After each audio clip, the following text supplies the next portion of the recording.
नमस्कार दोस्तों, कैसे हैं आप सब लोग। आई होप आप सबकी प्रिपरेशन बहुत अच्छी चल रही होगी। स्वागत है आपका अपने यूट्यूब चैनल में। दोस्तों, आज के इस वीडियो में हम आपके सामने लेकर के आए हैं कुछ इंपॉर्टेंट चीज़ें हैं एटीसी एग्ज़ाम के लिए जो काफ़ी आपके लिए यूज़फुल रहने वाली है।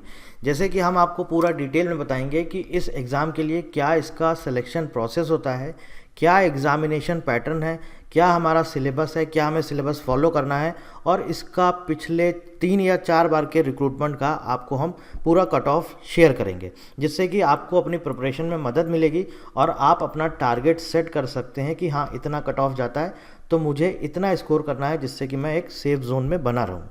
तो चलिए शुरू करते हैं। सबसे पहले देखिए, हम आपको बताते हैं जो सिलेक्शन प्रोसेस है। सिलेक्शन प्रोसेस में दोस्तों क्या चीज़ें होती हैं।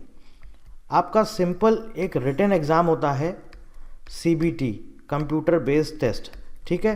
2 आवर्स का होता है, 2 घंटे का होता है, 120 क्वेश्चंस एंड 120 मार्क्स। किसी भी तरह का कोई निगेटिव मार्किंग नहीं होता है, ठीक है।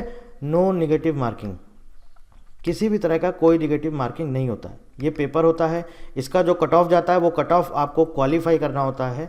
आपने सपोज़ अगर कट ऑफ क्वालिफाई कर लिया, कट ऑफ क्वालिफाई करने के बाद आपको बुलाया जाएगा डॉक्यूमेंट्स वेरिफिकेशन के लिए, और डॉक्यूमेंट्स वेरिफिकेशन के साथ में आपका होता है दोस्तों एक voice test. Voice test is mandatory for air traffic controllers. अब ये वॉइस टेस्ट क्या होता है। वॉइस टेस्ट देखिए, दिस इज़ नॉट कि आपका एक क्या बोलते हैं कम्युनिकेशन स्किल्स नहीं आपका चेक होगा, ना ही कोई एक इंटरव्यू होगा कि आपको इंग्लिश आती है कि नहीं। बेसिकली सिर्फ ये चेक करते हैं कि आप लोग इंग्लिश बोल पाते हैं, प्रोनाउंशिएट कर पाते हैं कि नहीं कर पाते हैं। आप जो वर्ड बोला गया है आपको, या कुछ आपको पैराग्राफ्स दिखाए जा रहे हैं या कोई आपको स्टोरी दिखाई जा रही है, आपको बताना होता है आप प्रॉपरली उसको रीड कर पाते हैं या नहीं कर पाते हैं, प्रॉपरली उसको प्रोनाउंस कर पाते हैं या नहीं कर पाते हैं। बस ये होता है आपका वॉइस टेस्ट। बहुत सिंपल होता है। वॉइस टेस्ट में ऐसा कभी नहीं हुआ आज तक कि किसी ने क्वालिफाई नहीं किया हो, ऐसा कभी नहीं होता है। और ये जो हिंदी मीडियम वाले स्टूडेंट्स हैं, इनको लगता है कि ऐसा तो नहीं कि ये इंग्लिश में जो है ये टेस्ट होगा आपका, तो कोई ऐसा इंग्लिश का कोई इंटरव्यू वगैरह तो नहीं है। ऐसा कुछ भी नहीं है, आपकी इंग्लिश नहीं चेक करी जाती है। हिंदी मीडियम वाले स्टूडेंट्स भी बहुत सारे सेलेक्ट होते हैं, ऑलरेडी जॉब कर रहे हैं एटीसी में। वॉइस टेस्ट में कोई भी ऐसा आज तक नहीं हुआ है जो फेल हुआ है वॉइस टेस्ट में। सिंपल बस आपको पढ़ना आना चाहिए। आपको हो सकता है कोई एक पेपर दे देंगे, ये वो बोलेंगे आप इसको रीड करके दिखाइए, या हो सकता है आपको कोई एक स्टोरी दिखा देंगे, आप उसको बताइए कि क्या स्टोरी है। सिर्फ आपको बताना होता है, आपको उसको पढ़ना होता है, कुछ भी ऐसा डिफ़िकल्ट नहीं होता है। तो डॉक्यूमेंट्स वेरिफिकेशन होगा दोस्तों और वॉइस टेस्ट होगा। सिंपल, बस इसमें आपने क्वालिफाई कर लिया, इसके बाद सीधा आपका अपॉइंटमेंट लेटर रिलीज़ कर दिया जाता है। अपॉइंटमेंट लेटर रिलीज़ कर दिया जाता है और बहुत ही फास्ट रिक्रूटमेंट प्रोसेस है। 180 डेज़ के पहले पहले, 6 महीने के पहले पहले आपका अपॉइंटमेंट लेटर रिलीज़ कर दिया जाता है। फाइनल रिजल्ट आ जाता है, अपॉइंटमेंट लेटर रिलीज़ कर दिया जाता है। 6 मंथ्स के पहले पहले रिक्रूटमेंट प्रोसेस कंप्लीट हो जाता है। आप देखेंगे इनके प्रीवियस रिक्रूटमेंट, पूरा का पूरा आपका इनका रिक्रूटमेंट जो है वो 6 मंथ्स के पहले पहले कंप्लीट हो जाता है। जैसे इसके पहले अगर हम बात करें 2023 की, 174 डेज़ में पूरा रिक्रूटमेंट प्रोसेस कंप्लीट हो गया था, फाइनल रिजल्ट आ गया था। उसके पहले 2022 की बात करें, 176 दिन में 176 डेज़ में पूरा का पूरा recruitment process complete, final result आ गया, ठीक है। तो ये आपका सिलेक्शन प्रोसेस है। आपको क्या करना है, सबसे ज़्यादा जो आपको टारगेट करना है वो आपको करना है रिटन एग्ज़ाम पे। जितना ज़्यादा आप यहाँ स्कोर कर लेंगे उतने ही ज़्यादा आपके चांसेस हो जाएंगे अपॉइंटमेंट लेटर पाने के। 95 प्लस आपको टारगेट लेके चलना है, क्योंकि जो कट ऑफ जाता है वो इसी रेंज में रहता है। पहले आपका कुछ कम रहता था, 2018 में बात करें तो 90, 91, 92 इसके आसपास रहता था, लेकिन पिछले 2-3 बार से ये 95 की रेंज में आने लगा है। तो आपको कोशिश ये करनी है कि हमें टारगेट लेके चलना है एटलीस्ट 100, इतना टारगेट लेके चलना ही चलना है। और कट ऑफ लगभग आप देखेंगे इसी रेंज में लाई करता है, 94 से लेकर के 96, 97 तक, ठीक है। अभी कट ऑफ हम आगे आपको दिखाएंगे तो हम आपको वहाँ पर सारी चीज़ें पूरा डिटेल में बताएंगे। तो ये तो हो गई बात हमारी सिलेक्शन प्रोसेस की। अब देख लेते हैं क्या एग्जामिनेशन पैटर्न है और क्या इसका कट ऑफ है, कौन सा सब्जेक्ट कितने मार्क्स का आता है। ये सारी चीज़ें भी हमारे लिए इंपॉर्टेंट है। आगे बढ़ने से पहले मैं आपको बता देता हूँ हमारे बैचेस अवेलेबल हैं। किसी भी तरह की आप जानकारी चाहते हैं तो इस नंबर पर आप जा करके इस नंबर पर कॉल कर सकते हैं, या फिर आप हमारी वेबसाइट से डायरेक्ट रजिस्टर कर सकते हैं। और अभी बैचेस अवेलेबल हैं 1499 में, पूरा फुल्ली रिकॉर्डेड फ्रेश कंटेंट के साथ आपको नया बैच मिलेगा और आप अपने अकॉर्डिंग चाहें जैसे चाहें वैसे पढ़ सकते हैं। क्या क्या चीज़ें हम आपको इसमें प्रोवाइड कराएंगे, वीडियो लेक्चर्स रहते हैं, मॉक टेस्ट रहते हैं, टेस्ट सीरीज़ रहती है, PDF नोट्स रहते हैं और साथ में हम आपको असाइनमेंट भी देते हैं। ठीक है, 180 डेज़ का इसका वैलिडिटी रहता है। आप लैपटॉप में भी एक्सेस कर सकते हैं अगर आपके पास लैपटॉप है, और अगर आपके पास एंड्रॉयड फ़ोन है तो आप मोबाइल के थ्रू भी एक्सेस कर सकते हैं। ये है हमारा ऐप, प्ले स्टोर पे जाइए, सर्च करिए प्रशांत चतुर्वेदी, आप ऐप के थ्रू भी एक्सेस कर सकते हैं। चलिए आगे बढ़ते हैं दोस्तों, बात करते हैं एग्जामिनेशन पैटर्न की। देखिए टोटल आपके 120 क्वेश्चंस आते हैं, 120 मार्क्स का। किसी भी तरह की दोस्तों निगेटिव मार्किंग नहीं है। 2 घंटे में आपको पेपर ये क्वेश्चंस इतने अटेम्प्ट करने होते हैं। रीजनिंग एप्टीट्यूड में 15 क्वेश्चन आते हैं 15 नंबर के, क्वांटिटेटिव एप्टीट्यूड 15 क्वेश्चन 15 नंबर के, जनरल अवेयरनेस 10 क्वेश्चन 10 नंबर के, इंग्लिश लैंग्वेज 20 क्वेश्चन 20 नंबर के। तो अगर हम बात करें मोटा मोटा नॉन टेक्निकल पोर्शन की तो ये आपका होता है 60 मार्क्स का, 60 क्वेश्चंस। टेक्निकल में हम बात करें तो इसमें फिजिक्स आता है दोस्तों क्लास 11th और 12th का, और मैथमेटिक्स आता है क्लास 11th और 12th का। 30 मार्क्स का आपका फिजिक्स रहता है, 30 मार्क्स का आपका मैथमेटिक्स रहता है। तो अगर हम इसकी बात करें टेक्निकल पोर्शन की तो ये भी आपका मोटा मोटा हम बात करें तो 60 मार्क्स का ये भी आपका आ जाता है। तो 60 मार्क्स का टेक्निकल पोर्शन, 60 मार्क्स का नॉन टेक्निकल पोर्शन। दोस्तों यहाँ पर आपको कुछ चीज़ें हम बताना चाहेंगे। इसके लिए आपको सिर्फ और सिर्फ फॉलो करना है NCERT 11-12, NCERT क्लास 11th और क्लास 12th। अब दोस्तों देखिए इसके अगर हम सिलेबस की बात करें, सिलेबस पूरा डिटेल्ड सिलेबस टेक्निकल पोर्शन का प्लस नॉन टेक्निकल पोर्शन का 2 दिन पहले हमारे YouTube चैनल पर शेयर किया जा चुका है, अपलोड किया जा चुका है। टेलीग्राम चैनल पर भी अवेलेबल है। ये टेलीग्राम चैनल का लिंक है, आप जा करके सर्च कर सकते हैं प्रशांत चतुर्वेदी, आपको टेलीग्राम चैनल मिल जाएगा, डिस्क्रिप्शन में लिंक दिया गया है। तो टेक्निकल और नॉन टेक्निकल का पूरा डिटेल्ड सिलेबस अपलोड किया जा चुका है। ऊपर आई बटन पर क्लिक करके भी आप डिटेल्ड सिलेबस चेक कर सकते हैं। डिस्क्रिप्शन में भी इसका लिंक दिया गया है। पूरा डिटेल्ड सिलेबस है, आपको यही सिलेबस फॉलो करना है अभी तक, जब तक सिलेबस इसका नहीं आ रहा है। क्योंकि इसके पहले के आप रिक्रूटमेंट देखेंगे 2021, 22, 23 के क्लास 11-12 का फिजिक्स और मैथ्स पूछा जाता है, जो इनका ऑफिशियल सिलेबस है।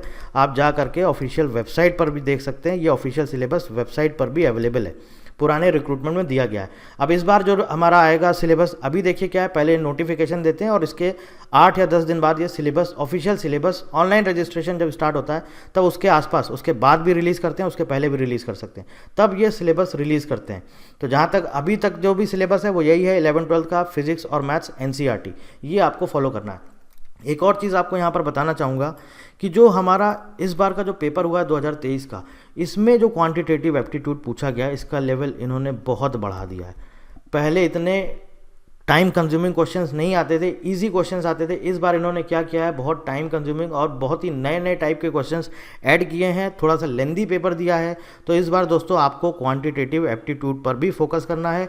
इसके लिए अंकुर सर की क्लासेस स्टार्ट हो गई हैं यूट्यूब पर, रात में 10 बजे क्लासेस स्टार्ट होती हैं। कल इनकी क्लास होगी, फर्स्ट क्लास होगी। इसके पहले अभी तक ये previous year question paper solve करा रहे थे, तो कल इनकी पहली क्लास होगी। और आज आपकी रीजनिंग एप्टीट्यूड की तन्वी मैम की फर्स्ट क्लास होगी। तो आप लोग चाहें तो ये क्लासेस भी अटेंड कर सकते हैं। ठीक है, ये पूरा आपका एग्जामिनेशन पैटर्न है। सिलेबस के लिए मैंने आपको बता दिया है, डिस्क्रिप्शन में आपको लिंक मिल जाएगा, वहाँ से जा करके आप पूरा डिटेल सिलेबस चेक कर सकते हैं। ऊपर आई बटन पर भी क्लिक करके पूरा डिटेल सिलेबस देख सकते हैं। एग्जामिनेशन पैटर्न हो गया, सिलेबस हो गया, सिलेक्शन प्रोसेस बता दिया है। अब बात करते हैं कट ऑफ की। ये देखिए दोस्तों, आपके सामने है कट ऑफ। 2018 से हम बात करेंगे।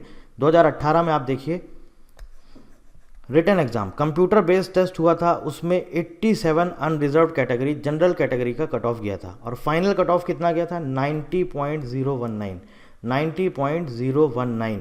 ठीक है, और ये जो आपका EWS कैटेगरी था, EWS कैटेगरी उस टाइम पर नहीं होता था, इसलिए ये यहाँ पर लिखा हुआ है नॉट अवेलेबल NA। OBC का 83 गया था, फाइनल कट ऑफ 86.644। SC का 78.769 और फाइनल कट ऑफ 81.019। अब ये फाइनल कट ऑफ क्या है, ये आपका जो कंप्यूटर बेस्ड टेस्ट होता है उसका कट ऑफ है, जो आप पेपर देते हैं रिटन एग्जाम उसका कट ऑफ है। उसके बाद DV के लिए डॉक्यूमेंट्स वेरिफिकेशन के लिए बुलाया जाता है, तब उसमें क्या होता है, उसमें कट ऑफ बढ़ जाता है, क्योंकि पहले कैंडिडेट्स ज़्यादा बुलाए जाते हैं, उसके बाद उनको शॉर्टलिस्ट करने होते हैं फाइनल लिस्ट के लिए, तो कट ऑफ 3 से 4 नंबर बढ़ जाता है और उसके बाद फाइनल कट ऑफ ये रिलीज़ करते हैं।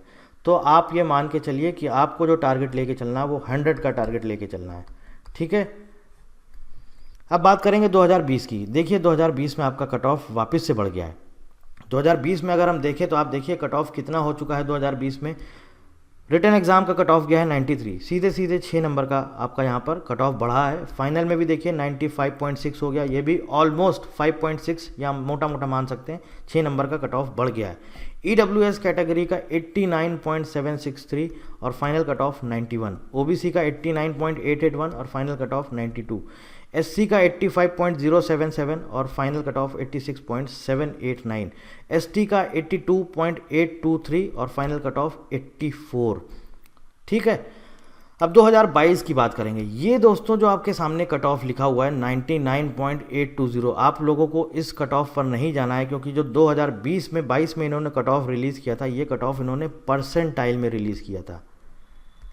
ठीक है, परसेंटाइल में रिलीज़ किया था। अब देखिए ये जो आपका कट ऑफ आया है, this is equivalent to 93 marks. 93 marks के बराबर था ये आपका कट ऑफ। अब देखिए जो 3 शिफ्ट में आपका एग्ज़ाम हुआ था, फर्स्ट शिफ्ट में 93, सेकेंड शिफ्ट में 97, थर्ड शिफ्ट में 102। ये नॉर्मलाइजेशन करने के बाद जो कट ऑफ दिया इन्होंने वो दिया 93 नॉर्मलाइजेशन के बाद। फर्स्ट शिफ्ट में अगर आपने इतना स्कोर किया है, सेकंड शिफ्ट में इतना स्कोर किया है, थर्ड शिफ्ट में इतना स्कोर किया, क्योंकि थर्ड शिफ्ट का पेपर थोड़ा सा इजी था, इस वजह से यहाँ पर मैक्सिमम स्कोर ज़्यादा आया है 102। और फाइनली नॉर्मलाइजेशन हुआ, नॉर्मलाइजेशन के बाद कट ऑफ आ गया आपका 93। तो ये जो कट ऑफ गया था ये गया था आपका 93 और फाइनल कट ऑफ भी लगभग 93 गया था। बट सारे कैंडिडेट्स 93 पे नहीं बुलाए गए थे, कुछ कैंडिडेट्स 93 पे बुलाए गए थे, बाकी कैंडिडेट्स 93 प्लस वाले उनको बुलाया गया था। ठीक है, EWS की अगर हम बात करें तो दोस्तों EWS का था 92, ये भी 92 पर बुलाए गए थे कैंडिडेट्स। OBC का भी लगभग 93 गया था और 93 गया था। SC का 91 के आसपास आपका कट ऑफ गया था और इसका डेटा हमारे पास नहीं है ST कैटेगरी का कितना कट ऑफ गया था, तो ये हम आपको नहीं बता सकते हैं। 2023 की बात करें, ये अभी जो आपका पेपर हुआ है 21 फरवरी 2023, देखिए रिटन एग्ज़ाम का cut of 94.755, final cut off 95.000, EWS का 90.836, फाइनल कट ऑफ 91.00, OBC का 91.00, ये रिटन एग्जाम का है और फाइनल कट ऑफ गया 91.489, SC का 86, फाइनल कट ऑफ भी 86, ST का 82, फाइनल कट ऑफ भी 82। यहाँ पर एक चीज़ और आपको हम दोस्तों बताना चाहेंगे, जब भी ये रिज़ल्ट डिक्लेयर करते हैं फाइनल रिज़ल्ट, इसके कुछ टाइम के बाद ये सेकंड लिस्ट भी रिलीज़ करते हैं हर बार की तरह। जैसे इस बार का भी जो 2023 का 21 फरवरी का पेपर हुआ है, फाइनल रिज़ल्ट आ गया, उसके बाद इन्होंने अभी कुछ दिन पहले, एक वीक पहले इन्होंने इसका सेकंड लिस्ट रिलीज़ कर दिया है। तो हम बात करें सेकंड लिस्ट की तो 2018 में ऑलमोस्ट 45 से 47 कैंडिडेट्स का नाम आया था सेकंड लिस्ट में। 2020 में भी लगभग 43 कैंडिडेट्स का नाम आया था। इसके बाद इसमें शायद आपके 21 कैंडिडेट्स थे और ये जो इसमें आपका सेकंड लिस्ट आया है, इसमें 29 कैंडिडेट्स को अपॉइंटमेंट लेटर दिया गया है। कुछ भी रीज़न हो सकता है किसी ने DV अटेंड ना किया हो, डॉक्यूमेंट्स वेरिफिकेशन, या हो सकता है किसी ने जॉब लेने के बाद अपॉइंटमेंट मिल गया, उसके बाद उन्होंने जॉब ज्वाइन नहीं किया, या फिर हो सकता है अपॉइंटमेंट लेटर एक्सेप्ट ही ना किया हो, अपॉइंटमेंट लेटर दिया गया हो लेकिन उन्होंने ज्वाइन ही ना किया हो, या हो सकता है ज्वाइन करने के बाद छोड़ जाओ। तो इस वजह से जो सीटें वैकेंट रह जाती हैं, खाली हो जाती हैं, उस पर वापस से सेकेंड लिस्ट रिलीज़ करते हैं और उस पर दूसरे कैंडिडेट्स जो इनसे कम कट ऑफ होता है उनको बुलाया जाता है, उनको अपॉइंटमेंट लेटर दिया जाता है। तो ये पूरा आपका कट ऑफ है। अब आप अपने अकॉर्डिंग डिसाइड करिए कि मुझे इतना टारगेट करना है, 95 प्लस कोशिश करिए, 100 तक टारगेट करिए। वैकेंसीज़ अच्छी खासी हैं, 496 वैकेंसीज़ हैं, तो इस बार भी कट ऑफ लगभग उसी रेंज में रहने वाला है। बाकी जो कट ऑफ आएगा वो हम एग्ज़ाम के एनालिसिस के बाद बता पाएंगे किस रेंज में कट ऑफ रहने वाला है। तो ये सारी चीज़ें थी जो मैंने आपको बता दी हैं। इसके अलावा एलिजिबिलिटी को लेकर के आपके मन में बहुत डाउट्स रहते हैं कि इसकी क्या एलिजिबिलिटी होगी, मैं एलिजिबल हूँ या नहीं हूँ। इसके लिए हम लोग एक वीडियो डाल चुके हैं, कल या परसों वीडियो पब्लिश किया गया, अपलोड किया गया, जा करके उस वीडियो को देख लीजिए, आपके सारे डाउट्स क्लियर हो जाएंगे। A to Z सारी इन्फॉर्मेशन एलिजिबिलिटी को लेकर के वहाँ पर दी गई है। कोई और जानकारी चाहते हैं तो दोस्तों आप कमेंट करके पूछ सकते हैं, या फिर आप हमारा जो कॉलिंग नंबर है 98609669 74 इस पर कॉल करके भी किसी भी तरह का आपको डाउट है तो आप पूछ सकते हैं। बैचेस हमारे ऑलरेडी अवेलेबल हैं, वेबसाइट पर जाइए, ज्वाइन कर सकते हैं। जल्द से जल्द प्रिपरेशन स्टार्ट कर दीजिए, बहुत अच्छी अपॉर्चुनिटी है। 2 मंथ्स में इस एग्ज़ाम को क्रैक किया जा सकता है। बस डेडिकेटली, सिंसियरली, सीरियसली 2 महीने अपने आप को दे दीजिए, एटलीस्ट डेली 5 से 6 घंटे सफिशिएंट है इतना इस एग्ज़ाम को क्वालिफाई करने के लिए। ठीक है दोस्तों, किसी भी तरह की जानकारी चाहिए तो आप कमेंट करके पूछ सकते हैं। So thank you very much and thank you for watching.